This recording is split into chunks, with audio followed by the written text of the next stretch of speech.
Behind the Arcadia case, community media, WeChat, Beijing's influence networks.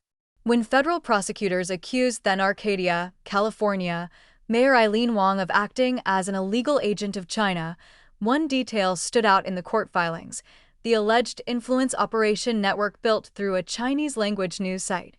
WeChat coordination, repost chains, civic relationships, and community trust.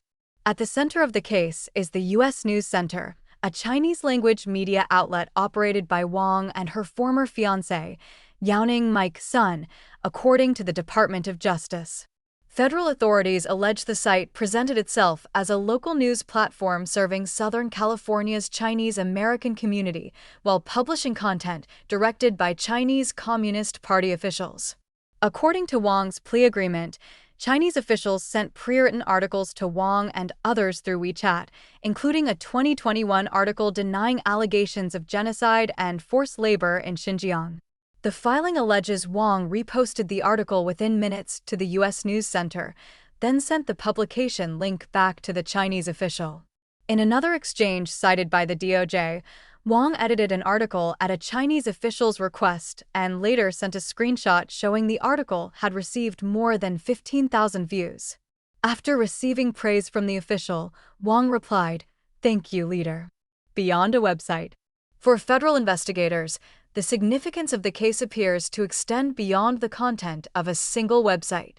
The DOJ filings describe a broader ecosystem in which messaging moved through WeChat conversations, community-linked websites, reposting networks, and local civic relationships rather than through overt state media branding alone. Unlike traditional state broadcasting, the distribution model described in the case relied heavily on peer-to-peer circulation inside trusted social circles, including business associations, community groups, and private WeChat networks. That ecosystem matters because influence within diaspora communities often depends less on formal authority than on familiarity, identity, and social trust. These nuances are common across all diaspora networks, as detailed in research by Alexander V. Gevorkian, a macroeconomist specializing in economic history, labor migration, and diaspora economics. In his 2022 paper, Diaspora Networks, Gevorkian shows that diaspora networks operate through mechanisms of bounded solidarity, reciprocal obligations, and enforceable trust rooted in shared identity and interpersonal familiarity, rather than through reliance on formal institutions. The U.S. News Center allegedly appeared local and community-oriented. Prosecutors said the platform targeted Chinese Americans in Southern California rather than audiences inside mainland China. Because the platform appeared culturally familiar and community-based, the messaging could carry a level of social legitimacy distinct from overt state propaganda. Former BBC Hong Kong bureau chief Vivian Wu wrote on X on May 12 that the case was striking because Wang allegedly handled the operational details herself, receiving articles from the CCP officials, posting them online, distributing links, and reporting traffic data back to officials. The most unbelievable detail, Wu wrote, is that a local elected American official was personally helping Chinese officials distribute propaganda articles and then reporting back after publishing them. The DOJ alleged that multiple participants in the same WeChat group reposted identical articles across different websites shortly after receiving instructions from Chinese officials. Xing Shui, vice president of the Federation for a Democratic China, told the Chinese-language edition of the Epoch Times that such coordination showed how Beijing-linked influence activity could move through community-based networks rather than through overt state channels. The role of WeChat. The Arcadia case also highlights the central role WeChat plays in many overseas Chinese-speaking communities. For many Chinese-speaking users worldwide, WeChat functions less as a single social media platform than as an integrated communications infrastructure that combines messaging, payments, media distribution, business networking, event coordination, and civic communication. In mainland China, WeChat Pay has largely replaced cash transactions in many sectors of daily life. Overseas Chinese communities also use WeChat extensively for social communication, business activity, community announcements, political discussion, and media sharing. That integration gives information circulated through WeChat an unusual speed and reach within tightly connected social communities.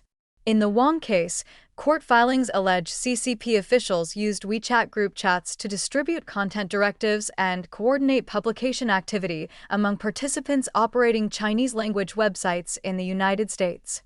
In a 2020 executive order, the Trump administration said WeChat collected large amounts of user information and warned that the data could give China access to Americans' personal and proprietary information. The University of Toronto's Citizen Lab reported the same year that WeChat monitored files shared by international users and used that material to train censorship systems inside China. The FBI has warned that the CCP seeks to influence public opinion and political activity abroad through both formal and informal channels inside diaspora communities. Community influence and political access. Federal prosecutors also tied the alleged media activity to broader community and political organizing efforts. Sun, who was sentenced in February to 4 years in federal prison after pleading guilty to acting as an illegal agent of a foreign government, allegedly described Wang in a report to Chinese officials as a new political star. According to DOJ court filings, Sun wrote that he had orchestrated and organized a team to help Wang win election to the Arcadia City Council in 2022. The DOJ also said Sun monitored then-Taiwanese President Tsai Ing-wen's April 2023 visit to Southern California and sent real-time updates to a CCP consular official in Los Angeles. Sheng Shui told the Epoch Times that getting pro-Beijing channels to access U.S. political figures, government policies, and data very important to the CCP. Tong Hao, the host of Crossroads of the World, said on May 12 on NT, the sister media outlet of the Epoch Times, that the case reflected what he described as a broader Chinese strategy to cultivate foreign political figures through seemingly legitimate social and civic channels. Diaspora media is not monolithic. The Wang case has also exposed tensions inside overseas Chinese-language media ecosystems, where outlets often hold sharply different political positions toward Beijing. Chinese-language media outside mainland China is politically diverse and often deeply divided. While many outlets have come under varying degrees of influence from the CCP through its United Front, work, content-sharing agreements, ownership changes, advertising leverage, and direct pressure, a minority maintain independent or explicitly critical stances, according to a 2018 Hoover Institution report titled China's Influence and American Interests. The Hoover report documented how the CCP has significantly narrowed the space for independent Chinese-language media in the United States through cooperation among existing outlets, the establishment of new pro-Beijing outlets, and coordinated efforts by entities such as the China News Service. The report noted that truly independent voices have shrunk to a small number of outlets, including the Epoch Times and ND. According to a 2020 survey of Chinese-language media by the Australian Strategic Policy Institute, such divisions are not unique to the United States.